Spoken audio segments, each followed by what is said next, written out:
votre présence déjà. Il est déjà 20 heures, nous allons donc démarrer.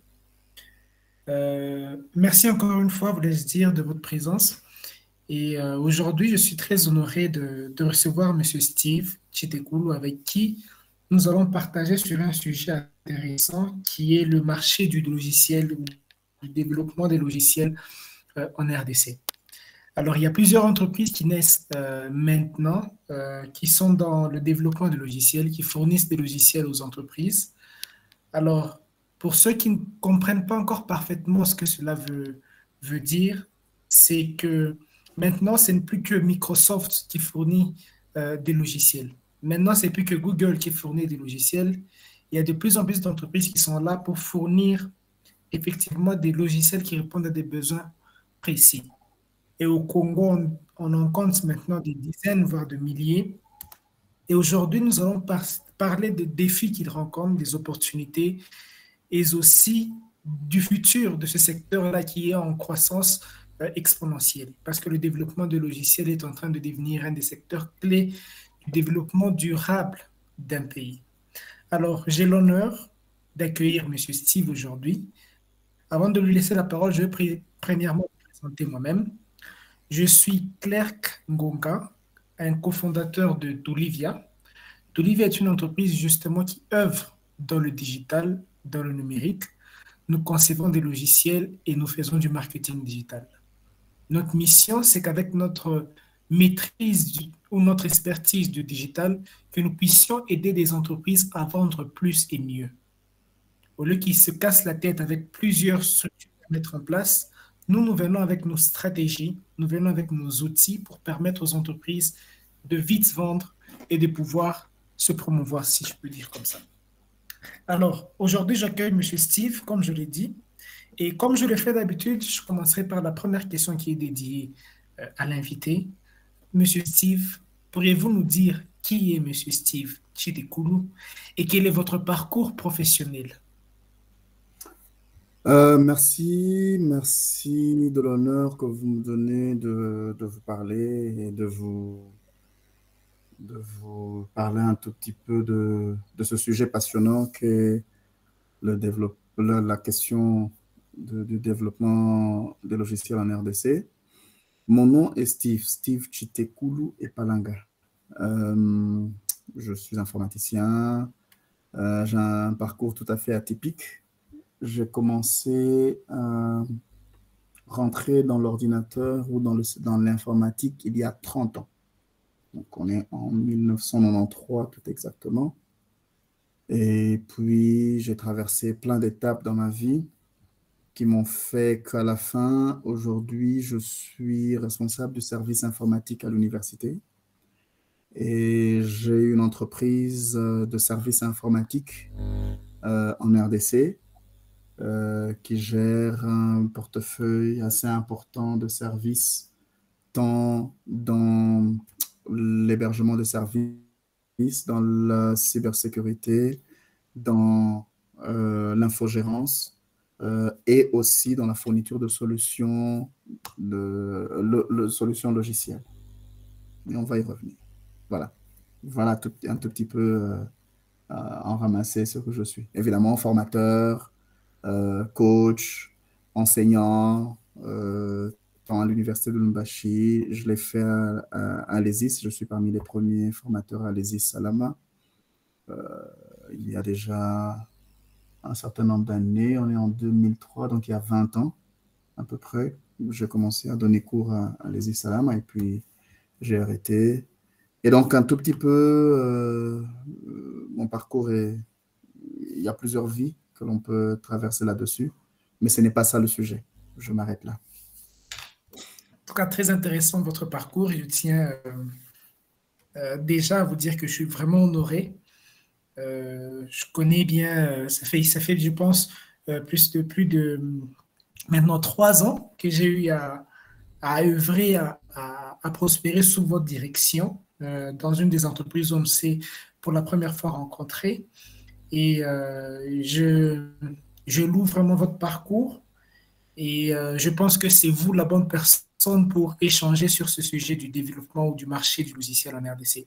déjà que vous avez une entreprise qui œuvre dans ce secteur et vu votre expérience de plus de 30 ans dans ce domaine, je pense que vous avez vu l'évolution de ce marché-là et que vous pouviez nous en dire plus. Et sans plus tarder, donc, je vais rentrer dans le vif du sujet avec une question comme, selon vous, quelles sont les opportunités et les défis auxquels les entreprises en RDC, tout comme votre entreprise, font face ou sont confrontées aujourd'hui? Alors, je vais séparer cette question en deux. Donc, vous parlez euh, des opportunités que l'on a et des défis majeurs que nous avons. Effectivement. Du Mais point de vue des si au prime opportunités, abord, oui, je m'excuse, si au prime abord, vous pouvez aussi nous faire un état de lieu du marché du développement des logiciels. d'accord, Donc, si on peut partir sur ces deux questions-là, ces deux volets. d'accord. Allez, on y va. Il faut comprendre que le marché du développement des logiciels en RDC est encore en développement. Excusez-moi la Ok. tautologie. Et Ouais. va donc présenter plusieurs opportunités que l'on va établir tout à l'heure. Excusez-moi une minute, 30 secondes, je reviens à vous. D'accord, il n'y a pas de souci.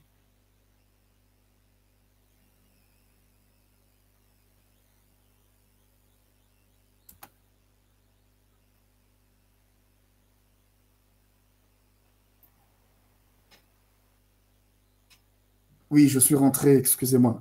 En fait, je viens d'arriver de voyage. Je suis dans un pays étranger et j'ai oublié mon passeport à la réception. On vient Ah, prendre le... ok, ok. Donc, je disais que le marché du développement des logiciels est encore en développement et il y a plusieurs opportunités. On va revenir aux opportunités. Euh, Même si on a une croissance rapide de ce secteur en RDC, qui représente évidemment un grand potentiel pour le développement de logiciels, il convient de noter que le marché du développement de logiciels est relativement petit par Ok. rapport à d'autres pays. Il y a des problèmes d'accès et de la limitation d'accès à Internet et l'infrastructure technologique elle-même qui est Ouais. sous-développée, qui sont des défis majeurs. Mais il y a des entreprises, évidemment, aujourd'hui, et des développeurs de logiciels qui fournissent des services de développement pour des clients locaux et internationaux. Il y a de plus en plus qui fournissent des produits pour les internationaux. Et on a plusieurs domaines, évidemment, qui sont couverts. On a de plus en plus d'applications mobiles, on a des systèmes de gestion, on a des solutions de paiement électronique qui existent en RDC. Euh, et tout notre écosystème a quelque chose de particulier, c'est qu'on bénéficie de la présence de centres de formation et d'incubateurs technologiques qui, eux, vont contribuer à renforcer la compétence des développeurs et encourager l'innovation. C'est d'ailleurs pour ça que je suis là où je suis. C'est pour renforcer en fait un de ces incubateurs et des centres technologiques dans ce que l'on va mettre en place en RDC, qui sont des smart cities. Ouais. C'est ce qui va permettre évidemment d'encourager l'innovation. Et, on a des entreprises évidemment qui ont des grandes croissances et d'autres qui sont encore à un niveau, on va dire, tout à fait embryonnaire. En résumé, le marché du développement de logiciels est en expansion, mais il y a encore un gap. Il y a un grand développement à mettre en place. Il y a beaucoup d'opportunités, hein, euh, mais les défis sont aussi grands que ces opportunités. Ouais. Mais parlons de ces opportunités d'ailleurs. Euh, Sur les opportunités auxquelles les entreprises de développement sont confrontées aujourd'hui, c'est qu'en fait, on est dans un marché où la demande est croissante. Ouais. La RDC connaît une croissance économique et une urbanisation rapide. Un peu Ouais. partout, on grandit. On a un pays très vaste. Quand on dit très vaste, c'est vraiment très vaste. Et on a une urbanisation qui grandit de plus en plus. Et donc, tout ça alimente la demande croissante de logiciels et de solutions informatiques. Deuxième chose dans les opportunités, c'est que ce secteur est en développement. Mhm. C'est encore un secteur, on va dire, pour nous, on le voit fonctionnel, mais quand on voit dans la sous-région et on voit de manière internationale, le secteur est encore relativement nouveau, ce qui signifie qu'il y a de nombreuses opportunités pour les entreprises et les professionnels du domaine. Donc, il y a vraiment beaucoup, beaucoup de choses à faire. Troisième chose, c'est qu'on a des besoins. On a beaucoup de besoins et ces besoins sont variés. La RDC est un pays aux besoins diversifiés dans différents secteurs, tels que la santé, l'éducation, l'agriculture, les finances. Et tous ces secteurs offrent de multiples possibilités pour développer des logiciels adaptés aux besoins locaux. Vous pouvez faire un grand logiciel qui cartonne dans un coin, mais ça reste un coin. Remplir 100 000 utilisateurs, c'est petit pour la RDC. Donc, on a encore des besoins qui sont variés et qui sont immenses. Et quatrième opportunité, c'est que la connectivité augmente. On a une amélioration progressive de l'infrastructure de télécom en RDC. Et ce qui permet un meilleur accès à Internet et donc des nouvelles opportunités de développement des logiciels en ligne, par exemple. Il faut savoir que nous étions jusque-là connectés à SAT3, un premier câble sous-marin, en dehors de la sortie vers Kasumbalesa et de la sortie vers Goma. Oui. Aujourd'hui, je peux vous annoncer qu'il y a moins de 5 jours, on vient d'avoir une deuxième fibre en RDC sur les côtes de Moanda encore. Ça veut dire que de plus en plus, on est en train d'augmenter notre connectivité et donc notre capacité non seulement à offrir pour notre peuple, mais pour d'autres peuples, des solutions technologiques. Et les défis, évidemment, reviennent sur ça, c'est que, puisqu'on est en train d'augmenter, c'est que les infrastructures, par rapport à la taille de notre pays, sont encore limitées. Donc, nos infrastructures sont très limitées encore. L'accès à Internet, si certains grands centres ont déjà de la 4G, il y a encore des endroits où on est à Edge, on est à de l'accord. On ne peut pas l'imaginer aujourd'hui pour tous ceux qui sont ici dans cette réunion, mais quand vous faites le tour du Congo et surtout du Congo profond, vous vous rendez compte qu'il y a un gap très important et on a besoin de tout le monde connecté pour pouvoir offrir des solutions technologiques et des logiciels de notre écosystème. Et donc, on a aussi une pénurie de compétences. On a des développeurs, oui, mais on n'en a pas encore assez. On a un intérêt croissant pour le développement de logiciels, mais on a une pénurie de compétences techniques spécialisées. On a beaucoup de développeurs. On a un terme pour ça, on appelle des pisseurs de code, qui peuvent vous faire beaucoup de code, mais de la manière architecturale, de la manière réfléchie, de la manière posée qui permet de mettre plusieurs logiciels ensemble. Donc, quand on monte dans la spécialisation, on a encore très peu de personnes capables d'être compétentes suffisamment. Et donc, c'est essentiel de développer des compétences locales et de former davantage de professionnels du secteur. Et troisième chose, on a des défis à relever du point de vue de la réglementation. Le cadre réglementaire, on a déjà une loi sur le numérique qui fonctionne, mais on a un cadre qui est encore très complexe pour le moment et on a des défis supplémentaires. Vous vous rendez bien compte, pour ceux qui développent, c'est qu'on se rend vite compte que quand on a besoin d'une solution technologique, nos propres dirigeants prennent ces solutions ailleurs et ne prennent pas des Congolais. Alors que ceux qui connaissent mieux le secteur, ceux qui connaissent mieux le Congo, ne sont que les Congolais. Voilà, j'ai ramassé un tout petit peu les opportunités et les défis et l'aperçu actuel de l'état du marché de développement du numérique. Oui, effectivement. Je vais directement rebondir sur le dernier point que vous venez d'énumérer sur la réglementation. Vous dites qu'il y a un problème de confiance, ou je ne sais pas si on peut appeler ça comme ça, auprès de nos chefs, de nos dirigeants qui n'arrivent pas à faire confiance aux compétences locales.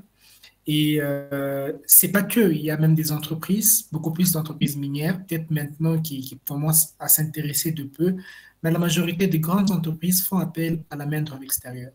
Selon vous, c'est dû à quoi? C'est dû au manque justement de compétences, comme vous venez de l'énumérer, de la part des développeurs locaux, ou soit c'est dû plutôt à une mauvaise foi ou quelque chose dans ce sens-là?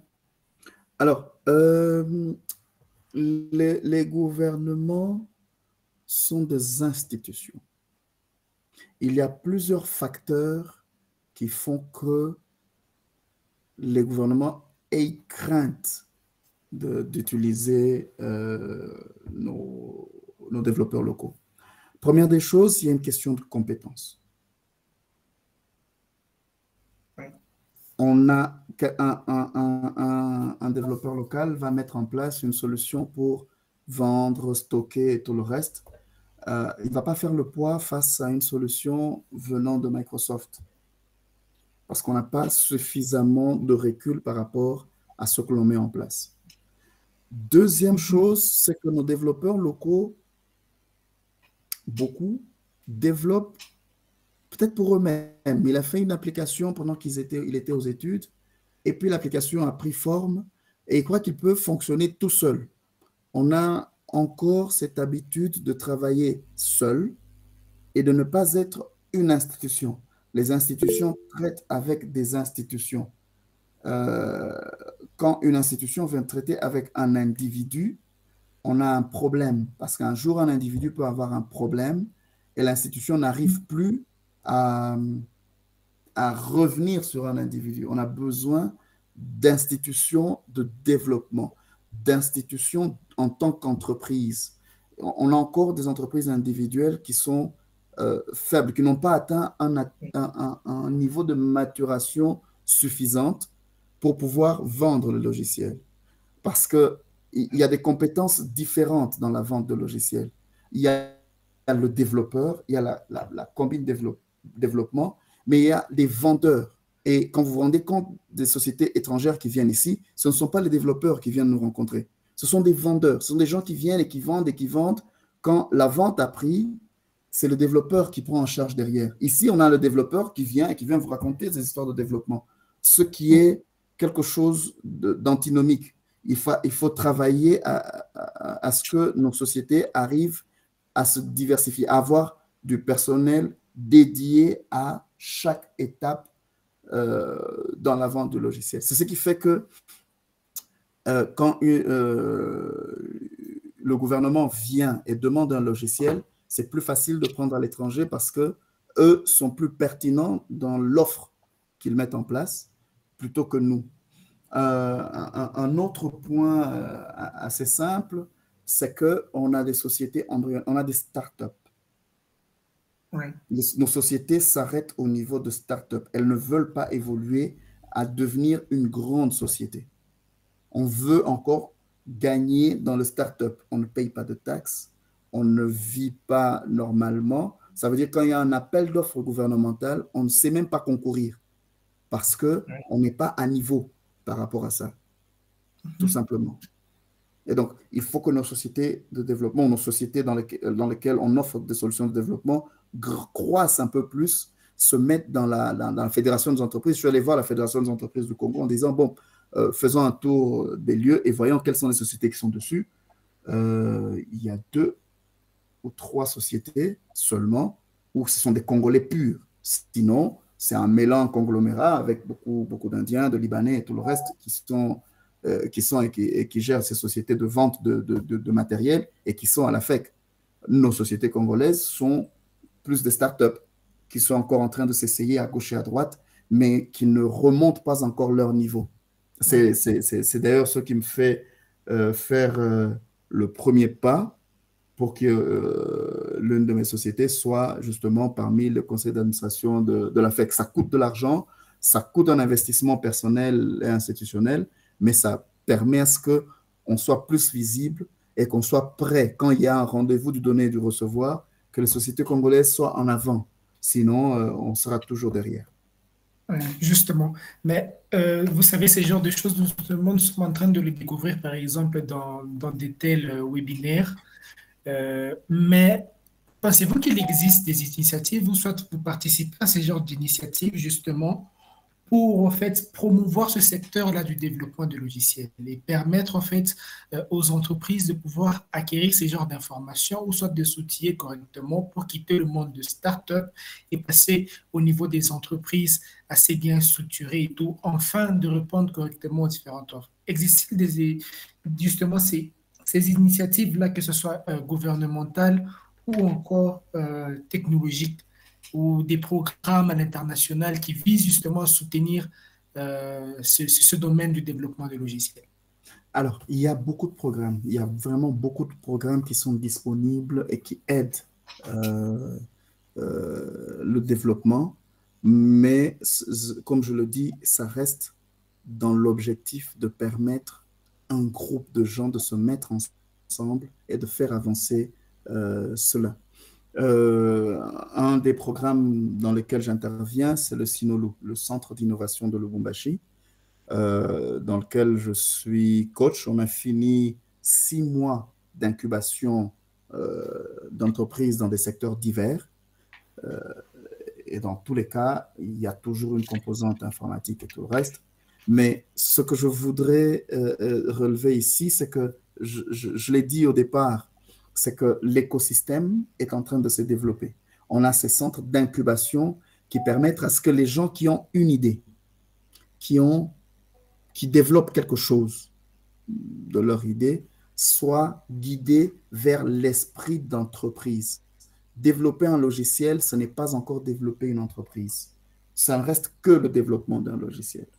Il faut remonter du logiciel à l'entreprise, avec une culture d'entreprise, avec un slogan, avec une vision, avec des outils de fonctionnement qui permettent à ce que la caisse de l'entreprise ne soit pas la caisse de dirigeant de l'entreprise.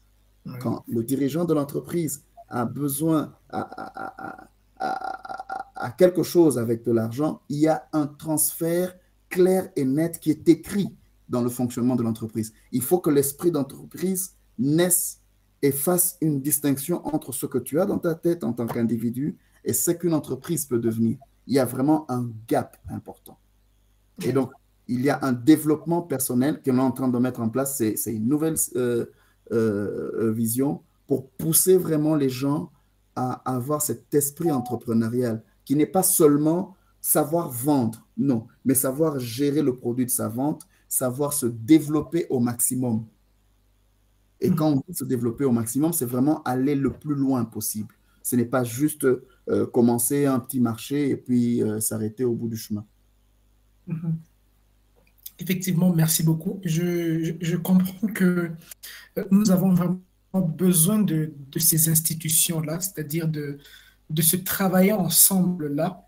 Mais comme je le remarque, d'habitude, les entreprises au Congo, surtout ceux qui ont dans le secteur de la technologie, sont pratiquement chacun de son côté. C'est-à-dire, celui-ci offre des logiciels, l'autre offre des logiciels, mais c'est très rarement que nous voyons des collaborations entre eux. Mais si je vous ai bien suivi, à un moment, vous avez soulevé ce point-là, justement, de créer quelque chose d'assez solide, une institution, pour justement répondre à des besoins assez utiles pour notre communauté. Selon vous, comment pensez-vous que les entreprises technologiques, justement, sont en train d'appréhender la question de la concurrence? Est-ce bon déjà au niveau local et ensuite au niveau mondial? Est-ce que cette façon de comprendre la concurrence est-elle bonne pour développer notre pays? Alors, du point de vue de la concurrence, pour le moment, il y a quelque chose en dents de scie.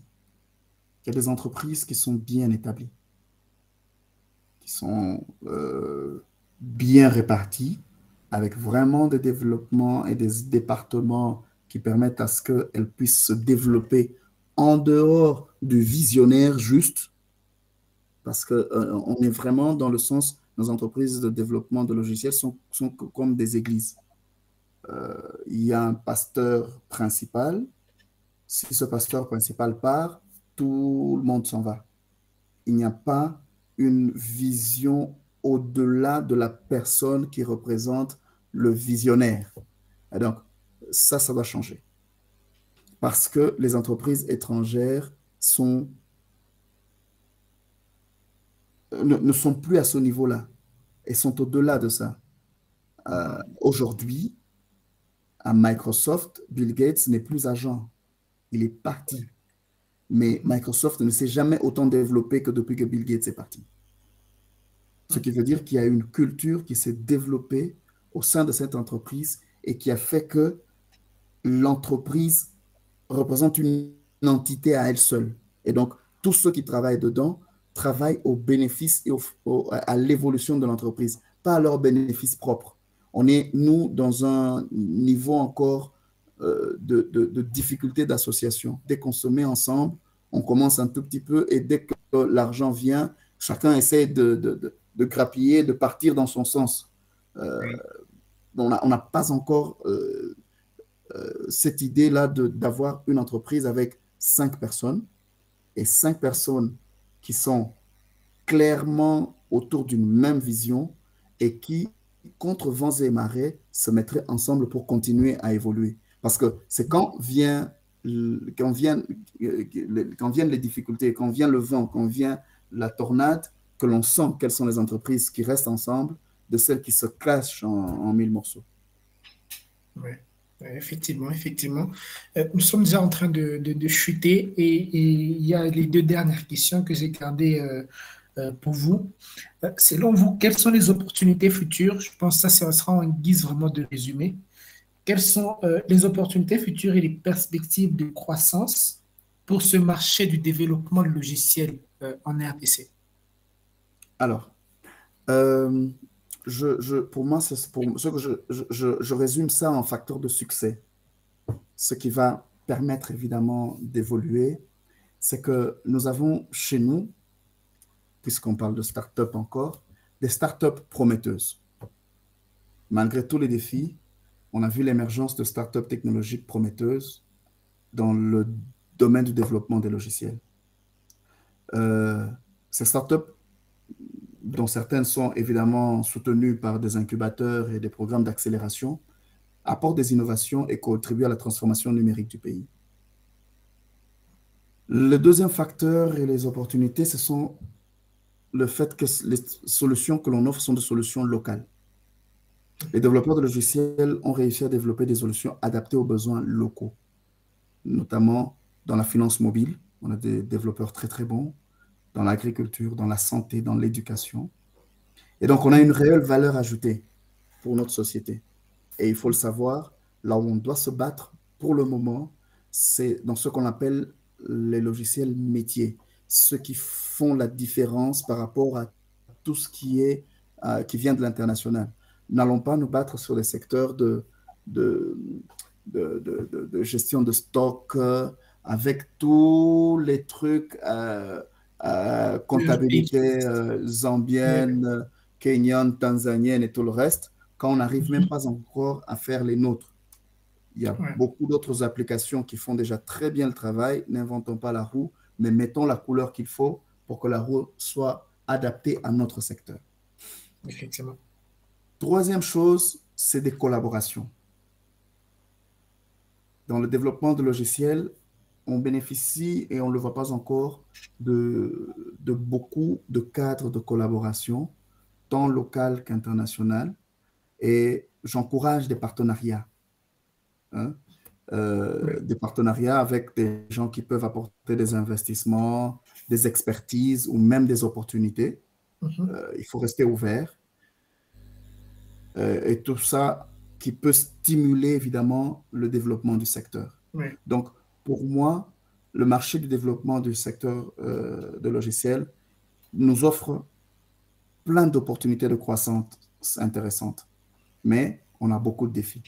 Mais avec le bon soutien, l'investissement dans les compétences et une collaboration fructueuse, ce secteur a le potentiel de se développer et de contribuer à la transformation numérique de notre pays. Ok, merci beaucoup. Et vous avez par là même répondu à ma dernière question qui était les conseils que vous pouvez donner aux développeurs ou soit aux entreprises. Mais juste pour revenir rapidement sur un point que vous venez aussi d'énumérer, c'est sur la transformation numérique d'un pays. Pourriez-vous nous dire, en bref, en quoi le développement de logiciels peut participer au développement ou à la transformation numérique de notre pays? Alors, en quoi le développement logiciel peut intervenir dans la transformation numérique? Ce sont les logiciels aujourd'hui qui nous permettent c'est un grand moyen d'acquérir des données et de transférer de l'information d'un point à un autre. Et cette transformation numérique ne se passe pas sans logiciel. Et le développement des logiciels est la clé. Le logiciel plus facile à utiliser, plus rapide et qui permettent justement à l'utilisateur final non seulement d'apporter sa contribution au développement du pays, mais aussi de recevoir de l'État tout ce qu'il faut pour se développer personnellement. Ça reste dans les deux sens. Et cette communication dans les deux sens ne se fait pas sans le logiciel, sans la communication. Et cette communication est facilitée par des logiciels qui sont des logiciels qui tiennent compte de l'environnement. On a parlé de l'espace, on a parlé des différentes personnes de l'urbanisation. Et donc, que ce développement soit vraiment ancré dans notre culture, dans notre fonctionnement et permettre justement aux gens de se développer eux-mêmes. Quand les gens se développent, le système se développe.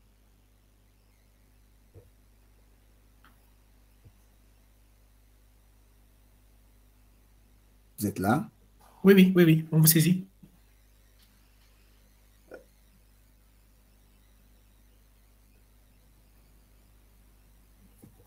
Et donc, Ouais. euh, quand vous développez des logiciels, quand vous permettez aux gens d'être en contact, on ajoute de l'amélioration dans tous les secteurs. Oui. Un, première des choses, c'est que les logiciels nous permettent tout simplement de commencer à améliorer l'efficacité opérationnelle. Ok. Et donc, on va permettre d'automatiser un certain nombre de processus, de simplifier les tâches administratives, d'améliorer la productivité. Ouais. Et c'est là qu'interviennent les logiciels de gestion, les outils de collaboration, les systèmes de suivi et tout le reste. Ouais. Ça permet aussi d'innover et de développer de nouveaux produits et services. Ouais. Tout ce qui est application mobile, tout ce qui est plateforme de commerce électronique, tout ce qui est solution de paiement en ligne, les technologies d'Internet des objets, tout ça permet de développer des nouveaux produits tous les jours. Ouais. Ça améliore l'expérience client. C'est que les utilisateurs, au fond, sont plus enclins à travailler rapidement grâce à des interfaces intuitives, une personnalisation des services, un accès facile aux informations. Pour arriver où je suis, j'ai fait une demande de visa en ligne. Quand j'ai fini ma demande, mon visa m'est parvenu. Donc, au moment où je clique Enter, j'ai mon visa. J'arrive à Ouais. l'aéroport. Donc, entre le moment où j'ai atterri 1 heure avant de commencer cette session. Donc, j'ai eu le temps d'atterrir, de traverser toutes les douanes, de récupérer mes bagages, de prendre mon taxi, d'arriver à l'hôtel et d'être à temps à ceci. Tout ça grâce à de la technologie. Effectivement, oui. En tout cas, merci beaucoup pour tous ces éclaircissements. Et comme on finit d'habitude, on va prendre deux, trois questions de différents participants qui vont aussi peut-être chercher d'autres points que nous n'avons pas pu élaborer jusque-là. Et après, sur 5 minutes, on va pouvoir finaliser cela. Donc, nous allons prendre Gloire Kafaloubi qui peut poser sa question et après on continue comme ça. Gloire, tu peux poser ta question? Alors, merci Claire pour la parole. Bonsoir, Monsieur Steve. Je suis très heureux de voir que vous avez accepté l'invitation et je suis honoré vraiment, hein, moi de mon côté, de participer à ce talk.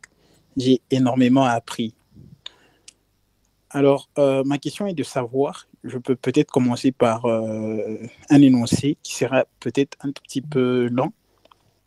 Alors, ça fait quelque temps qu'on est dans les développements logiciels avec Claire, que je crois qu'on a commencé ensemble.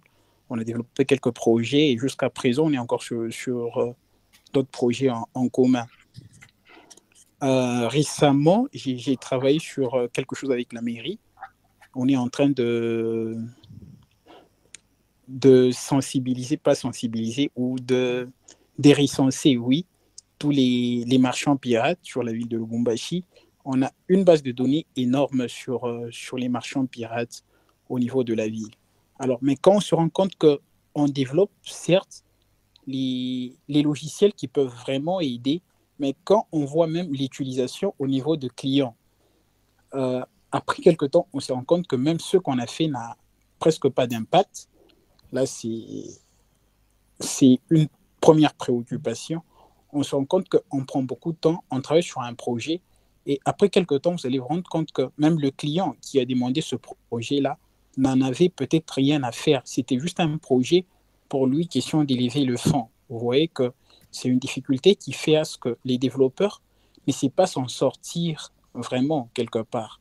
Et on est dans un pays où également, je ne sais pas, peut-être vous allez me dire autrement, où on ne sait pas valoriser le métier des développeurs.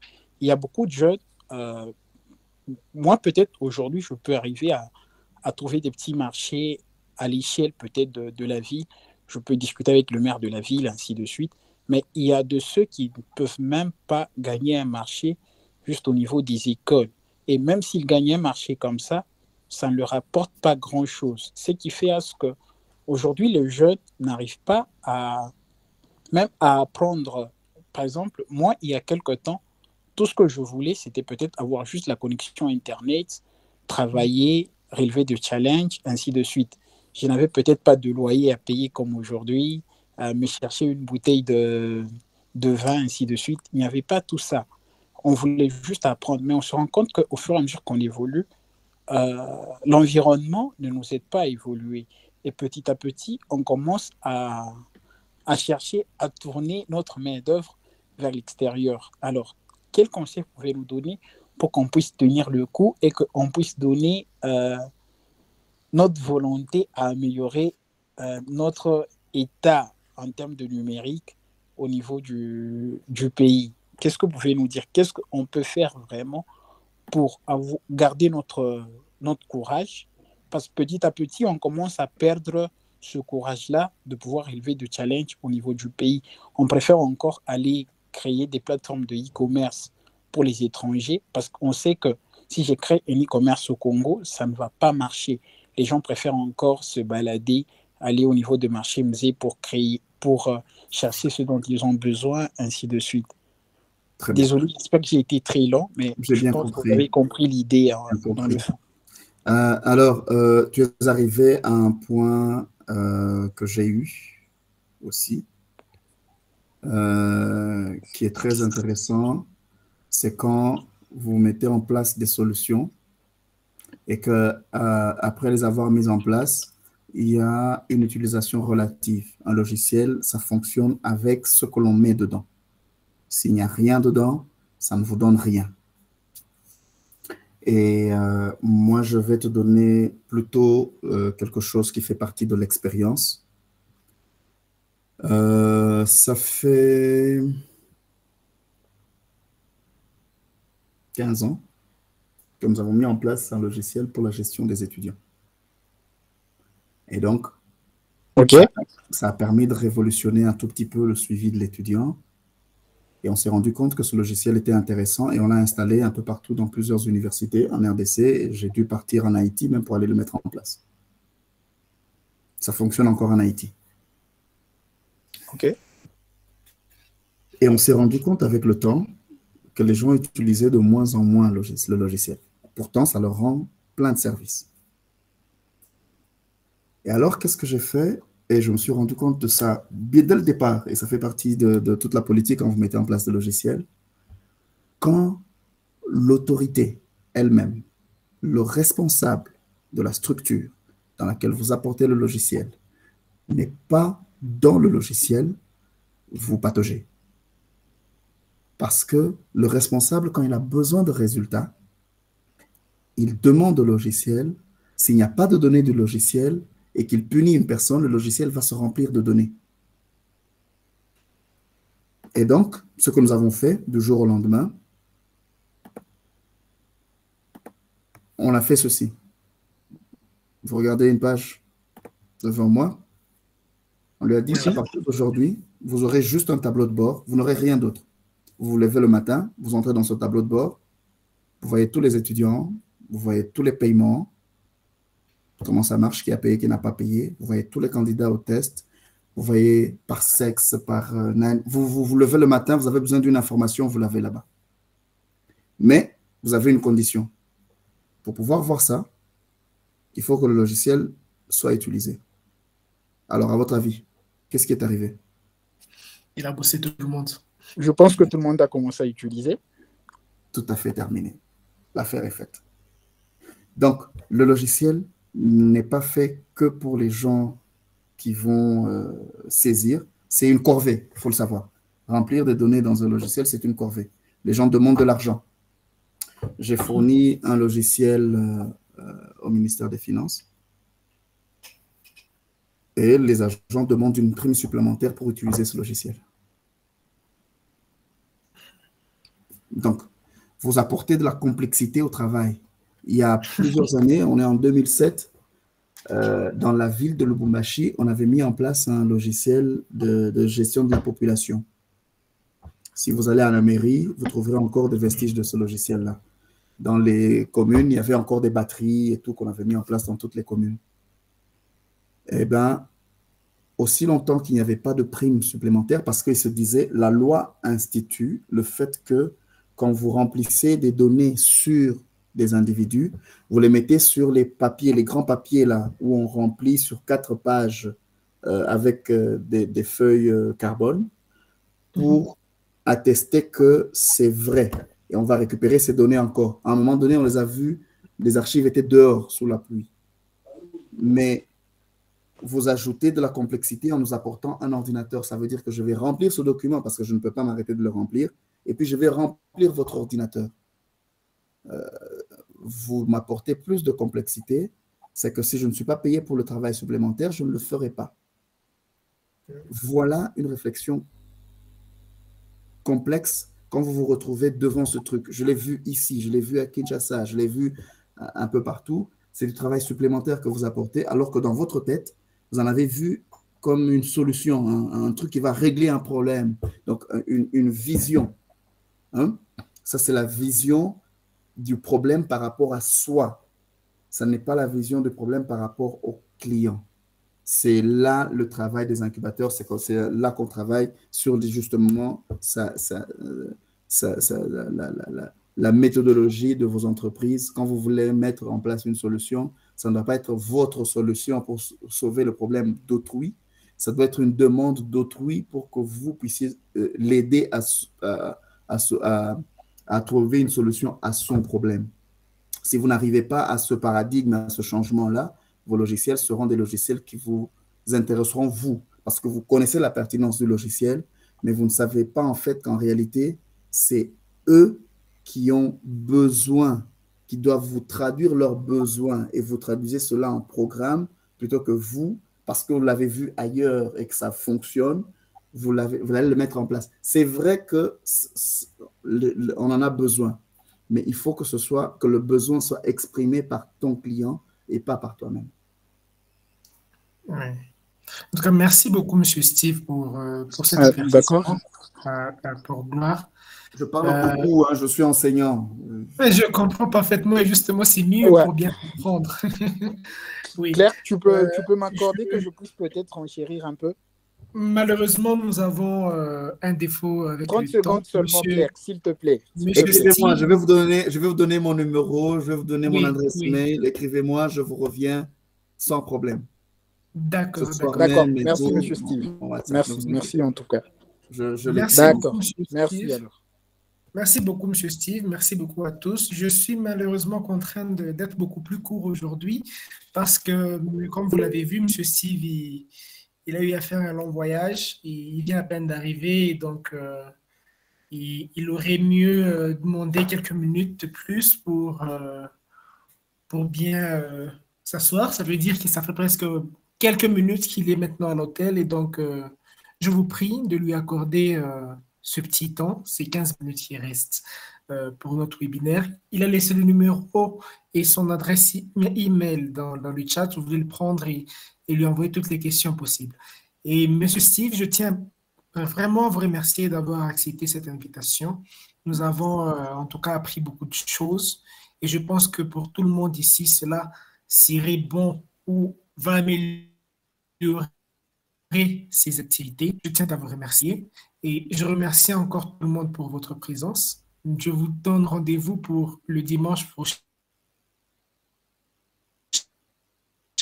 Bonjour tout le monde. Merci beaucoup. Merci pour tout. Allez, Ciao. portez-vous Merci bien. beaucoup, monsieur. Merci. À très, très bientôt. À très bientôt.